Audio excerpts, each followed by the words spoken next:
accountability, civility, transparency, and community policing should be the model for law enforcement. That's why I am running for sheriff. More to come.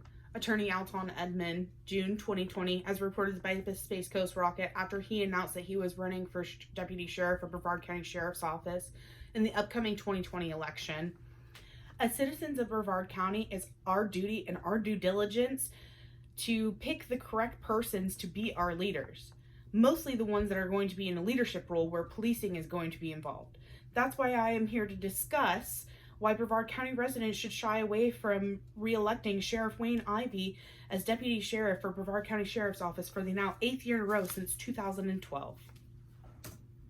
A few reasons that we will touch on includes how Sheriff Wayne Ivey is social media crazed and unprofessional with his videos and posts. Sheriff Wayne Ivey also refuses to go over his protocols in place that and actions his officers can take that include a deadly force that was the same force used against George Floyd that ultimately resulted in his death.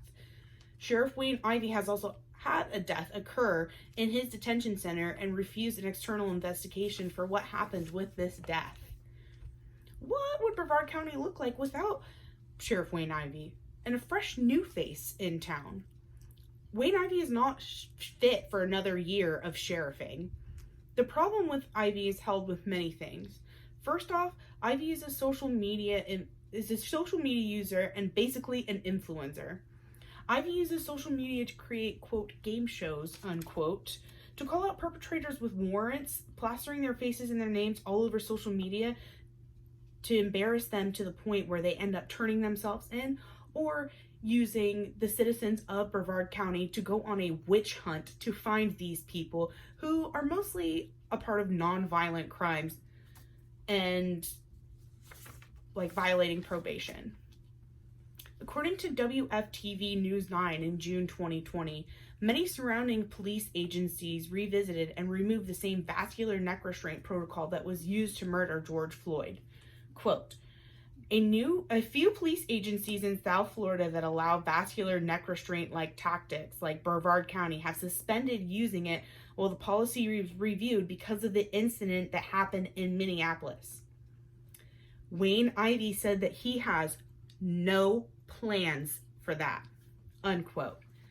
In December 2018, Army Iraq vet Gregory Edwards was killed in the hands of 7 Brevard County sheriffs. Edwards had significant PTSD, and when he had a mental breakdown in public, he was taken to Brevard County Detention Center, where he was later beaten, sprayed with mace, and had a spit mask put over his face. Soon after someone went to go check on him, Edwards was found pulseless and apneic, ultimately resorting on him having to be placed on life support for a couple of days, which ultimately led in him passing away. Unfortunately, the events leading up to Edwards' death are pretty unclear.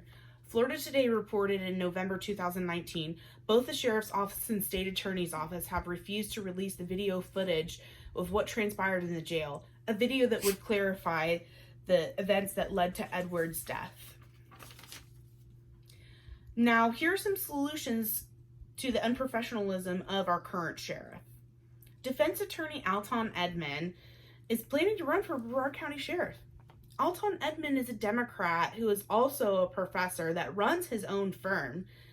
Alton Edmond said during a press conference in Viera, Florida in June, as reported by Florida Today, that citizens have a right to have a sheriff's department with more transparency so the citizens know what money is being spent on and what the officers in the unit are doing. Transparency can help prevent deaths like Edwards from occurring. Transparency can prevent people who have broken laws to not be publicly embarrassed by some game show that a social media influenced sheriff posts.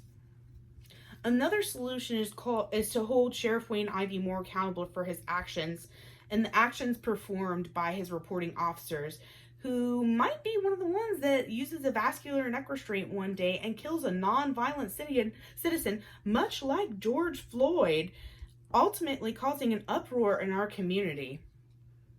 A fresh new face in our community and politics to help citizens get things that are more important to them, like better quality policing, more training for new and older sheriffs, college for inmates, detox transition programs for inmates with addiction issues that are being released, rather than parading around nonviolent criminals online and embarrassing the entire county with a game show that ends up getting placed on Tosh.0 and other common TV shows for his own entertainment.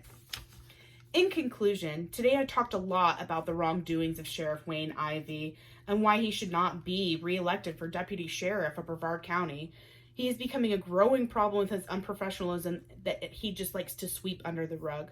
My hope is that you took some of what I discussed away and really decide to do some more research about our, quote, beloved sheriff, unquote, and what he could do to change and what would better help our county. Our sheriff is unfit and unprofessional, and a new face with better ideas is needed. For my closing statement, I would like to give a quote by Desmond Tutu. If you are neutral in the situations of injustice, you have chosen the side of the oppressor. Thank you.